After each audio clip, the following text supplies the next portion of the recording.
રાધે રાધે. રાધે રાધે. તમામ ગુજરાતી લવર્સનું આજની આ ખાસ ઊંડાણપૂર્વકની ચર્ચામાં ખૂબ ખૂબ સ્વાગત છે. બિલકુલ. અને આપણે સૌ જાણીએ છીએ કે આજના ઝડપી યુગમાં જ્યાં માહિતીનો ધોધ વહી રહ્યો છે ત્યાં સાચું જ્ઞાન શોધવું થોડું કપરું બની ગયું છે. હા, એટલે સાચું માર્ગદર્શન મળવું બહુ અઘરું છે. અને એટલે જ આજની આપણી આ ઊંડાણપૂર્વકની ચર્ચાનો મુખ્ય વિષય છે પરમ પૂજ્ય શ્રી પ્રેમાનંદજી મહારાજના સત્સંગનો અદ્ભુત સાર. સાચી વાત છે. આપણે જે સ્ત્રોતો પરથી આજની આ અમૂલ્ય માહિતી એકત્રિત કરી છે તે gujaratitv.com અને તેના ખૂબ જ સમર્પિત કન્ટેન્ટ લેખક સેવક માધવ જસાપરા પર આધારિત છે. ચોક્કસ. અને આ ચર્ચા પાછળ આપણું એક બહુ જ સ્પષ્ટ મિશન પણ છે. હા, એ મિશન શું છે એ પણ સાંભળનારાઓને જણાવી દઈએ. આપણે એ સમજવાનો પ્રયાસ કરવાનો છે કે સંતોનું આ પ્રાચીન જ્ઞાન અને આધ્યાત્મિક સિદ્ધાંતો આજના આપણા આધુનિક અને તણાવભર્યા જીવનમાં કેવી રીતે કામ આવી શકે. એટલે કે આ સતત ટેકનોલોજીથી ઘેરાયેલા જીવનમાં એક સાચો રસ્તો કેવી રીતે મળી શકે. બિલકુલ. કારણ કે આ કોઈ સામાન્ય વાતો નથી, પણ જીવન જીવવાની એક આખી કળા છે. તો ચલો આ કળાને થોડી વિગતવાર સમજીએ. આપણા સ્ત્રોતમાં સૌથી પહેલો અને બહુ જ રસપ્રદ પ્રશ્ન ઉત્તરાખંડના દિનેશજી દ્વારા પૂછવામાં આવ્યો છે. જે લોકો આધ્યાત્મિકતાના માર્ગ પર થોડું ચાલ્યા હોય તેમના મનમાં ઘણીવાર આ પ્રશ્નો ઊભો થતો હોય છે. તેમનો પ્રશ્ન એવો હતો કે મને એટલો બોધ થઈ ગયો છે કે હું માત્ર સાક્ષી છું. હા, સાક્ષી ભાવ. હા, એટલે કે હું કરતા નથી અને હું આ દેહ નથી. તો જ્યારે કોઈ વ્યક્તિ પોતાના વિશે આવું માની લે કે તે બધું જ માત્ર સાક્ષી ભાવે જોઈ રહી છે તો તે વાસ્તવિકતામાં કેટલી હદે સાચું હોય છે. આ પ્રશ્ન જેટલો સરળ દેખાય છે તેનો ઉત્તર એટલો જ ગહન છે. શ્રી પ્રેમાનંદજી મહારાજ આ વાતનો સીધો જ ઇનકાર કરે છે.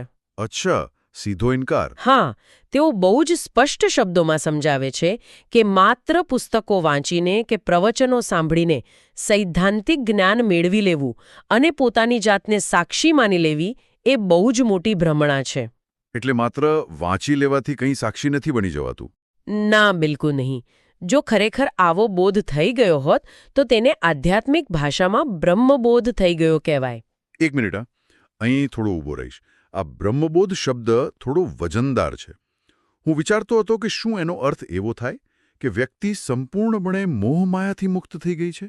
હા, બ્રહ્મબોધ એટલે એવી અવસ્થા જ્યાં વ્યક્તિ ખરેખર અનુભવે છે કે તે આ શરીર નથી પણ એક શુદ્ધ ચેતના છે. બરાબર. અને જ્યારે આ સ્થિતિ પ્રાપ્ત થાય ત્યારે મોહ, અજ્ઞાન, કામ, ક્રોધ અને સૌથી મોટું દેહાભિમાન એટલે કે હું આ શરીર છું એવો અહંકાર સંપૂર્ણપણે નષ્ટ થઈ જાય છે. પણ સામાન્ય માણસને કઈ રીતે ખબર પડે કે તેને બ્રહ્મબોધ થયો છે કે તે માત્ર બ્રહ્મ જીવી રહ્યો છે? એ જ સમજાવવા માટે મહારાજજીએ માયા અને અહંકારને એક પહેલવાન સાથે સરખાવ્યા છે. હા, માયારૂપી પહેલવાન. આ ઉદાહરણ આપણા સ્ત્રોતમાં છે અને તે ખરેખર આંખ ઉઘાડનારું છે. પણ આ પહેલવાન કઈ રીતે કામ કરે છે એ જરા સમજાવો. જુઓ, જો કોઈ મોટો પહેલવાન અખાડામાં જમીન પર સૂતો હોય કે આરામ કરતો હોય. હા, એ તો માત્ર આરામ કરી રહ્યો છે. સાચી વાત. તે જમીન પર રહીને પણ એવા દાવપેચ જાણે છે કે સામેવાળાને ગમે ત્યારે પછાડી શકે છે. આપણો અહંકાર અને માયા પણ આ સૂતેલા પહેલવાન જેવા જ છે. એટલે જ્યારે જીવનમાં બધું શાંત ચાલતું હોય ત્યારે આપણને લાગે કે અહંકાર શાંત થઈ ગયો છે. બિલકુલ. કોઈ તકલીફ ન હોય ત્યારે આપણને લાગે કે આપણે સાક્ષી ભાવમાં આવી ગયા છીએ. પણ વાસ્તવમાં એ માત્ર સૂતો છે, ખતમ નથી થયો. આનો અર્થ તો એવો થયો કે ઘરમાં એર કન્ડિશન્ડ રૂમમાં બેસીને કોઈને એમ કહેવું કે હું સાક્ષી છું એ બહુ સહેલું છે. હા, એ બહુ સહેલું છે. પણ ઘરમાં બેસીને કસરત કરવી અને સાચા અખાડામાં કાદવ વચ્ચે ઉતરીને લડવું એ બંનેમાં જમીન આસમાનનો ફરક છે. વાસ્તવિક જીવનની કઠિન પરિસ્થિતિઓ આવે ત્યારે જ ખબર પડે. અને એટલે જ મહારાજજી કહે છે કે સાચો સાક્ષીભાવ ત્યારે જ સિદ્ધ થયો કહેવાય જ્યારે આ શરીરને કોઈ અસહ્ય પીડા થાય. અથવા ભયંકર ભૂખ કે તરસ લાગે. હા, અથવા જીવનમાં સુખ દુઃખ કે માન અપમાનની મોટી પરિસ્થિતિ આવી પડે અને છતાં પણ મન જરાય વિચલિત ન થાય. એટલે જ્યાં સુધી હર્ષ અને શોક મનને સ્પર્શી શકે છે અથવા કોઈના કડવા શબ્દોથી ગુસ્સો આવે છે ત્યાં સુધી આપણે માત્ર સાક્ષીભાવમાં સ્થિત થવાનો પ્રયત્ન કરી રહ્યા છીએ. સ્થિત થયા નથી. સાચી વાત છે. તો આ બધી ચર્ચાનો સીધો નિષ્કર્ષ એ છે કે આપણે આપણી જાત સાથે પ્રમાણિક રહેવું જોઈએ. યાત્રા હજુ લાંબી છે એ સ્વીકારવું પડે. બિલકુલ. હવે આ સાક્ષીભાવ તો પોતાના અહંકાર સાથે લડવાની વાત થઈ. પણ આપણે સમાજમાં જ્યારે બીજા લોકો સાથે વ્યવહાર કરીએ છીએ ત્યારે આ સાક્ષીભાવ જાળવવો વધુ મુશ્કેલ બની જાય છે. એ તો છે જ. આપણે તરત જ લોકોને તેમના આચરણ પરથી જજ કરવા લાગીએ છીએ. આ માણસ આવો છે ને પેલો માણસ તેવો છે. આ એક એવો મુદ્દો છે જે દરેક વ્યક્તિના રોજિંદા જીવન સાથે જોડાયેલો છે અને આને સમજાવવા મહારાજજીએ એક બહુ જ સચોટ શબ્દ વાપર્યો છે, બહિર્મુખ દ્રષ્ટિ. એટલે કે બહારની તરફ જોનારી નજર. હા, આપણી દ્રષ્ટિ હંમેશા બહિર્મુખ હોય છે, એટલે કે આપણે લોકોની માત્ર ક્રિયા પર ધ્યાન આપીએ છીએ. ક્રિયા પર. કોઈ વ્યક્તિ દુષ્ટ છે, કોઈ સ્વાર્થી છે કે કોઈ સાધુ છે, એ બધું તેમનો સ્વભાવ છે, તેમની ક્રિયાઓ છે. અને આ ક્રિયાઓને ને તેના પાછળના કારણને સમજાવવા માટે આપણા સ્ત્રોતમાં વીજળીની બહુ જ રસપ્રદ સરખામણી કરવામાં આવી છે. જી, મહારાજજી કહે છે કે વીજળી એક જ છે, પણ જ્યારે તે હીટરમાં જાય છે ત્યારે ગરમી આપે છે અને જ્યારે તે ફ્રીજમાં જાય છે ત્યારે ઠંડક આપે છે. બિલકુલ. આ તો એવી વાત થઈ કે લોકોને ફ્રીજની ઠંડક ગમી જાય એટલે ફ્રીજના વખાણ કરે. હા. પણ શિયાળામાં હીટર વાપરીને જ્યારે વીજળીનું મોટું બિલ આવે ત્યારે સીધો કરંટ લાગે અને આપણે હીટરને ખરાબ કહીએ. પણ આપણે એ ભૂલી જઈએ છીએ કે પાવર હાઉસ તો એક જ છે. એકદમ સાચી વાત છે.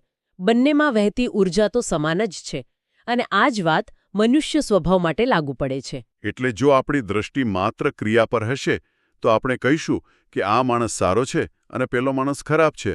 પરંતુ વાસ્તવમાં મનુષ્યના અલગ અલગ સ્વભાવ હોવા છતાં તેમની અંદર રહેલું કારણ તત્વ એટલે કે પરમાત્મા એક જ છે. જો દ્રષ્ટિ માત્ર ક્રિયા પર રહેશે તો ક્યારેય સમભાવ નહીં આવે. પર વ્યવહારિક રીતે જોતા એક સંત અને ગુનેગારમાં એક જ પરમાત્મા જોવો એ બહુ જ અઘરું કામ છે. ચોક્કસ. જો આપણી દ્રષ્ટિ લોકોના સ્વભાવને બદલે તે પરમાત્મા તત્વો પર લઈ જવી હોય તો કોઈ માર્ગદર્શકની જરૂર પડે. અને અહીં જ ગુરુનું મહત્વ સમજાય છે. હા, ગુરુ વિના આ દ્રષ્ટિ ન ખુલે. આપણા શ્રોતામાં શિવશ પાંડેજીનો એક બહુ સરસ પ્રશ્ન છે કે ગુરુદેવમાં ભગવાનની ભાવના કઈ રીતે દ્રઢ કરી શકાય. હું સમજવા માંગતો હતો કે આજના સમયમાં આ કઈ રીતે શક્ય છે. આજના આધુનિક અને તર્કવાદી સમયમાં આ પ્રશ્ન બહુ જ મહત્વનો છે, કારણ કે લોકો દરેક વસ્તુમાં લોજિક શોધે છે. હા, બધી સાબિતી જોઈએ છે લોકોને. પણ મહારાજજી સ્પષ્ટ કરે છે કે આધ્યાત્મિકતા અને ગુરુ પરંપરા એ માત્ર માનવા પર અને અતૂટ શ્રદ્ધા પર નિર્ભર છે. એટલે કે કોઈ વૈજ્ઞાનિક સાબિતી કરતા શ્રદ્ધા મોટી છે.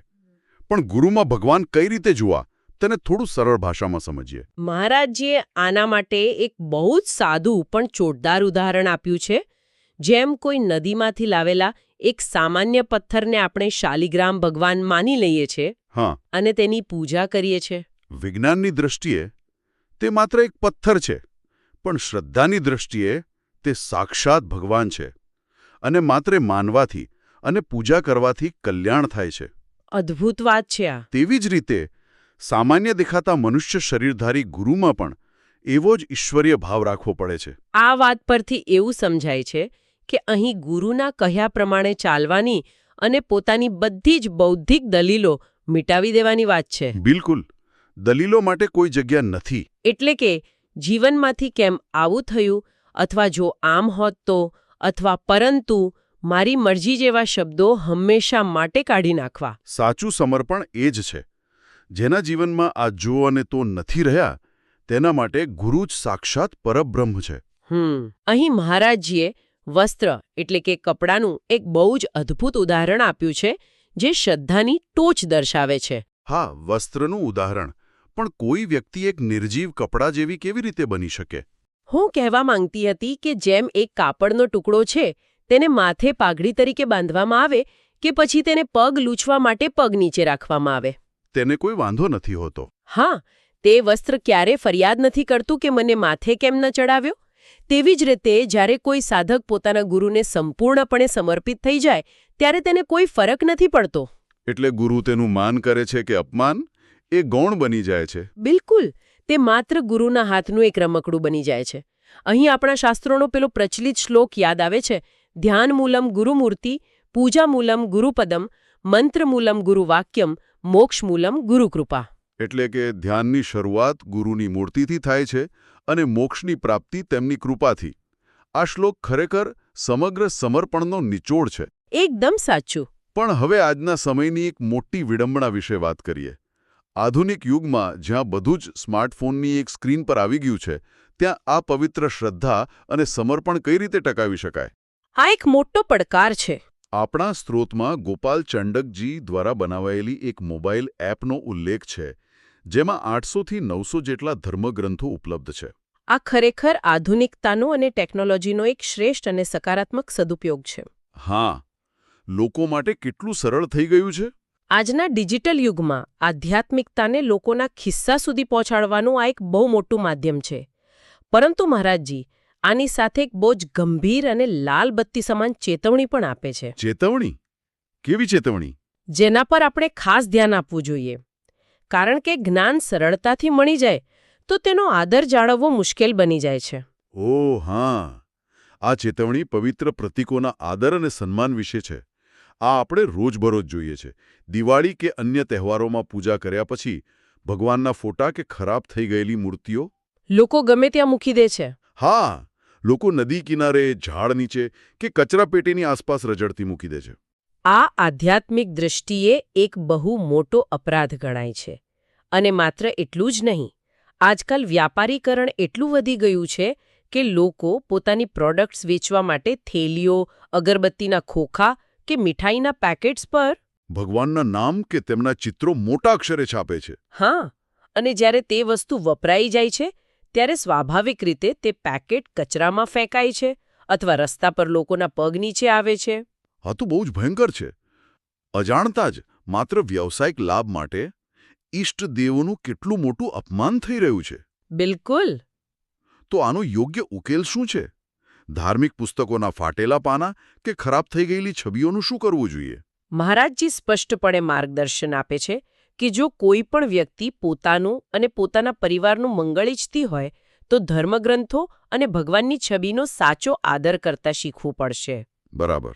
જો કોઈ છબી ખરાબ થઈ ગઈ હોય કે ખંડિત થઈ હોય તો તેને ગમે ત્યાં રસ્તા પર કે ઝાડ નીચે ફેંકવાને બદલે જમીનમાં ખાડો ખોદીને આદરપૂર્વક સમાધિ આપવી જોઈએ. એટલે કે તેમને જમીનમાં પધરાવી દેવા જોઈએ.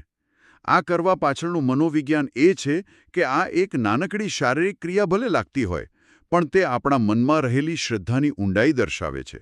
સાચી વાત. અને આપણને અહંકારથી મુક્ત કરે છે. હવે રોજબરોજના જીવનની વાત નીકળી જ છે, તો આજના સમયની સૌથી મોટી અને સળગતી સમસ્યા વિશે વાત કરીએ.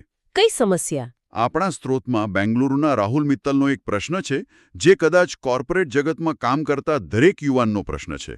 હા. મોટી મલ્ટીનેશનલ કંપની, મોટો હોદ્દો, લાખોનું પેકેજ અને તેની સાથે મહત્માં આવતું કામનું અસહ્ય ટેન્શન અને ગુસ્સો. આજના આધુનિક અને સ્પર્ધાત્મક જીવનશૈલીનો આ એક બહુ જ વાસ્તવિક પ્રશ્ન છે. અને અહીં મહારાજજીના ઉત્તર માત્ર આધ્યાત્મિક જ નથી, પણ 100% પ્રેક્ટિકલ છે. હા, મેં પણ નોંધ્યું છે. તેઓ કહે છે કે માણસ ગમે તેટલા પૈસા કમાઈ લે, રાત દિવસ એક કરીને મોટી પોસ્ટ પર બેસી જાય, પણ એ બેંક બેલેન્સ ક્યારેય મનની આંતરિક શાંતિ ખરીદી શકતું નથી. આ વાત સાંભળવામાં ખૂબ આદર્શવાદી લાગે છે, પણ પ્રેક્ટિકલ લાઈફમાં જ્યારે બોસ સામે ઊભો હોય, ડેડલાઇન માથા પર હોય અને ક્લાયન્ટ બૂમો પાડતો હોય, ત્યારે મનને શાંત રાખવું કઈ રીતે શક્ય છે? વાત સાચી છે. આ કોર્પોરેટ તણાવનો સાચો ઈલાજ શું છે? શું નોકરી છોડી દેવી જોઈએ? ના, મહારાજજી ક્યારે જવાબદારીઓથી ભાગવાની વાત નથી કરતા. તેઓ સમજાવે છે કે કામનું ટેન્શન તેના જ મગજમાં ઘર નથી કરતું, જેના મગજમાં સતત રામ કે ઈશ્વરનું સ્મરણ ચાલે છે. અચ્છા. જેનું મન કોઈ એક ઉચ્ચ શક્તિમાં લાગેલું છે, તે કોઈ પણ કપરી પરિસ્થિતિમાં સ્થિર રહી શકે છે. આના માટે તેમણે 2 બહુ જ વ્યવહારુ અને સરળ નિયમો આપ્યા છે. અને આ નિયમો કોઈપણ વ્યસ્ત વ્યક્તિ, પછી તે સીઈઓ હોય કે ક્લાર્ક, પોતાના જીવનમાં અપનાવી શકે છે? હા, બિલકુલ. મને આ નિયમો બહુ ગવ્યા, કારણ કે આના માટે કોઈ જંગલમાં જવાની કે કલાકો સુધી આંખો બંધ કરીને બેસી રહેવાની જરૂર નથી. કયા છે એ 2 નિયમો અને તે કેવી રીતે કામ કરે છે? પહેલો નિયમ એ છે કે રોજના 24 કલાકમાંથી માત્ર 10થી 20 મિનિટનો સમય ફાળવીને સારો સત્સંગ સાંભળવો. હા, આજના સમયમાં મોબાઈલ પર યુટ્યુબ કે ઓડિયોના માધ્યમથી આ ખૂબ જ સરળ છે. અને બીજો નિયમ એ છે કે ચાલતા ફરતા ઓફિસમાં કોફી બ્રેક વખતે કે કમ્પ્યુટર પર રોજિંદા કામ કરતા કરતા 500થી 1000 વાર રાધા રાધા કે પોતાના ઇષ્ટદેવના નામનો જપ કરો. પણ કોઈને એવો પ્રશ્ન થાય કે કામ કરતા કરતા મનમાં માત્ર નામ જપવાથી ફાઇનાન્શિયલ રિપોર્ટ કે ટાર્ગેટ પૂરા કરવામાં શું ફાયદો થાય? આની પાછળ એક બહુ મોટું મનોવિજ્ઞાન છે. નામ જપવું એ મન માટે એક એન્કર એટલે કે લંગર સમાન કામ કરે છે. મનને પકડી રાખે છે. જ્યારે કામનું ટેન્શન આવે છે ત્યારે મન નકારાત્મક વિચારો તરફ દોડવા લાગે છે. જેમ કે જો હું ફેલ થઈશ તો શું થશે અથવા બોસ શું કહેશે. નામ જપવાથી આ નકારાત્મક વિચારોની ચેન તૂટી જાય છે. ઓહ, એટલે મનને એક લયબદ્ધ અને હકારાત્મક દિશા મળે છે, જેથી ભય અને ગભરામણ દૂર થાય છે અને કામમાં વધુ ધ્યાન આપી શકાય છે. બિલકુલ. આ ખરેખર આજના સમયનું સૌથી પ્રેક્ટિકલ અને પાવરફુલ સોલ્યુશન છે. માત્ર નામ સ્મરણ કરવાથી જો આટલી મોટી શાંતિ મળતી હોય તો એવો વિચાર આવે કે આ વાત તો જઈને આખી ઓફિસમાં બધાને કહેવી જોઈએ.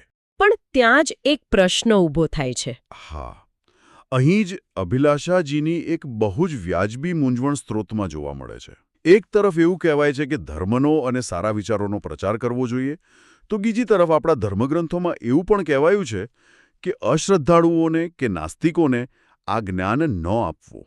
સાચી વાત. આવું કેમ? આ બંને વાતો વિરોધાભાસી નથી લાગતી? સપાટી પરથી જોતા આ વિરોધાભાસી લાગે, પણ જો આપણે આને ગહનતાથી સમજીએ તો આમાં બહુ જ મોટું ડહાપણ છુપાયેલું છે. મહારાજજી બહુ જ સ્પષ્ટ કરે છે કે આધ્યાત્મિકતા કોઈ સાબુ કે શેમ્પૂ નથી કે જેનું માર્કેટિંગ કરવું પડે. હા, માર્કેટિંગની કોઈ જરૂર નથી. જે વ્યક્તિ સાંભળવા જ નથી ઈચ્છતી, જેના મનમાં પહેલેથી જ વિરોધ છે, કે જે માત્ર તર્ક વિતર્ક કરવા જ બેઠી છે, તેને જ્ઞાન કે ઉપદેશ આપવાથી કોઈ ફાયદો નથી થતો. ઉલટું ત્યાં માત્ર સારા વિચારોનો, તમારા જ્ઞાનનો અને સ્વયં ભગવાનનો ઉપહાસ થાય છે, મજાક ઉડાવાય છે. બિલકુલ. આ તો એવી વાત થઈ કે જેનું પેટ ભરેલું છે તેને બળજબરીથી જમાડવાનો પ્રયાસ કરવો. અહીં શ્રીકૃષ્ણ અને અર્જુનનું ઉદાહરણ બહુ જ બંધબેસતું છે ને? હા, મહાભારતના યુદ્ધના મેદાનમાં ભગવદ્ ગીતામાં ભગવાન શ્રીકૃષ્ણે પણ અર્જુનને તરત જ જ્ઞાન આપવાનું શરૂ નહોતું કર્યું. એટલે તેમણે રાહ જોઈ. હા, જ્યાં સુધી અર્જુન માત્ર મિત્ર તરીકે તર્ક વિતર્ક કરતો હતો, પોતાના લોજિક લગાવતો હતો, ત્યાં સુધી ભગવાને તેને કોઈ ગહન જ્ઞાન નહોતું આપ્યું. જ્યારે અર્જુન અંદરથી ભાંગી પડ્યો અને તેણે સંપૂર્ણ શરણાગતિ સ્વીકારીને કહ્યું કે હું તમારો શિષ્ય છું અને તમારા શરણે છું, મને માર્ગ બતાવો. હા, માત્ર ત્યારે જ ભગવાને ગીતાનું પરમ જ્ઞાન તેને આપ્યું. તો આ બધાનો અર્થ એ છે કે વગર માંગેલી સલાહ, ખાસ કરીને આધ્યાત્મિક બાબતોમાં ક્યારેય ન આપવી જોઈએ. ક્યારેય નહીં. આપણા ધર્મગ્રંથો અને સંતોના વચનો સાક્ષાત ભગવાનની વાણી છે અને તેનો પૂરેપૂરો આદર થવો જોઈએ. આ જ્ઞાનરૂપી કિંમતી મોતી માત્ર એવા જ શ્રદ્ધાળુઓ સામે પીરસવા જોઈએ જેઓ તેની કિંમત સમજી શકે, જેથી તેમનું સાચું કલ્યાણ થાય અને જ્ઞાનનું અપમાન ન થાય. જ્ઞાનની સાચી કિંમત ત્યાં જ ઉપજે છે જ્યાં તેને ગ્રહણ કરવા માટે શ્રદ્ધારૂપી જમીન તૈયાર હોય. આજના આ સ્ત્રોતોમાંથી આપણને કેટલી અદ્ભુત, ગહન અને સીધી જીવનને સ્પર્શતી માહિતી મળી છે. ચાલો આ બધી ચર્ચાઓનો એક સુંદર સારાંશ કાઢીએ. ચોક્કસ. આપણે શરૂઆત કરી સાક્ષી ભાવથી, જ્યાં સમજાયું કે માત્ર એસી રૂમમાં બેસીને જ્ઞાની હોવાનો દાવો કરવો પૂરતો નથી, પણ માયા અને અહંકારરૂપી પહેલવાન સામે વાસ્તવિક જીવનના અખાડામાં અડગ રહેવું પડે છે. ત્યારબાદ આપણે વીજળીના ઉદાહરણથી બહુ જ સરસ વાત સમજ્યા કે લોકોની માત્ર બહારની ક્રિયાઓને કે સ્વભાવને જજ કરવાને બદલે તેમની અંદર વહેતા એક જ પરમાત્મા તત્વને જોવાનો પ્રયત્ન કરવો જોઈએ. ગુરુ પ્રત્યેના સમર્પણની વાત પણ આવી, જ્યાં શાલિગ્રામ અને એક સામાન્ય વસ્ત્રની જેમ કોઈ પણ પરિસ્થિતિમાં, કોઈ પણ જો અને તો વિના નિર્લેપ રહેતા શીખવાનું છે. અને હા, આજના ડિજિટલ યુગમાં ધર્મગ્રંથો ઉપલબ્ધ છે, તેનો આનંદ છે, પણ ભગવાનની છબીઓનો આદર કેવી રીતે જાળવી રાખવો, ખરાબ થયેલી છબીઓને કચરામાં ફેંકવાને બદલે સન્માનપૂર્વક જમીનમાં સમાધિ આપવી, એક બહુ જ પ્રેક્ટિકલ લેસન આપણે શીખ્યા. સૌથી અગત્યનું, આજના કોર્પોરેટ જગતના સતત વધતા ટેન્શન અને ગુસ્સાને માત્ર રાધાના માનસિક જપ અને રોજ 20 મિનિટના સત્સંગથી કઈ રીતે હળવો કરી શકાય તે વ્યવહારુ ઉપાય પણ આપણે જાણ્યો. અને અંતે એ પણ સમજ્યા કે આ પવિત્ર જ્ઞાન જબરદસ્તી કોઈના પર થોપવાને બદલે માત્ર એવા જ લોકોને વહેંચવું જોઈએ જેમના હૃદયમાં તેને પામવાની સાચી ભૂખ અને શ્રદ્ધા છે. આ બધી ઊંડાણપૂર્વકની વાતો સાંભળ્યા પછી ચલો આ ચર્ચાના અંતે એક બહુ જ ઊંડાણ અને ઉશ્કેરણીજનક વિચાર તરફ જઈએ. જી. આપણે આખી ચર્ચામાં જોયું કે આપણો મોટાભાગનો તણાવ, આપણી ફરિયાદો અને આપણો ગુસ્સો આપણી સતત વધતી ઈચ્છાઓ, આપણા અહંકાર અને વસ્તુઓને કંટ્રોલ કરવાના મોહમાંથી જ આવે છે. તો શું થાય જો આપણે માત્ર એક દિવસ માટે, હા, માત્ર 24 કલાક માટે પેલા કાપડના વસ્ત્રની જેમ સંપૂર્ણપણે પરિસ્થિતિના હાથમાં સમર્પિત થઈ જઈએ? ખરેખર વિચારવા જેવું છે. માત્ર એક દિવસ, કોઈ ફરિયાદ નહીં, કોઈ પ્રતિકાર નહીં. ટ્રાફિક હોય, બોસ ગુસ્સે થાય કે કોઈ કામ ધાર્યા મુજબ ન થાય, તેને કોઈ જ પ્રતિક્રિયા આપ્યા વિના માત્ર સાક્ષી ભાવે જોતા રહેવું. શું એ એક દિવસ આપણા આખા જીવનની સૌથી મોટી શાંતિનો દિવસ બની શકે? આ એક એવો વિચાર છે જેને આપણે સૌએ શાંતિથી બેસીને પોતાના મનમાં મમળાવવાની જરૂર છે. શું આપણે પેલા વસ્ત્રની જેમ સમર્પિત થવાની હિંમત કરી શકીએ ખરા? આ એક બહુ જ શક્તિશાળી અને જીવન બદલી નાખનારો વિચાર છે. જો તેનો અમલ થાય તો જીવન જોવાનો આખો દૃષ્ટિકોણ જ બદલાઈ જાય. આજના આ સુંદર કાર્યક્રમની માહિતી અને સ્ત્રોતની અપડેટ gujaratitv.com અને તેના સેવક માધવ જસાપુરા તરફથી મળી છે. જો આપને આ વાર્તાલાપ સારો લાગ્યો હોય તો અમારી ચેનલને લાઇક, શેર, સબસ્ક્રાઇબ કરવાનું ચૂકશો નહીં અને કોમેન્ટ બોક્સમાં તમારા રિવ્યૂ ચોક્કસ લખી મોકલાવશો. રાધે રાધે. રાધે રાધે.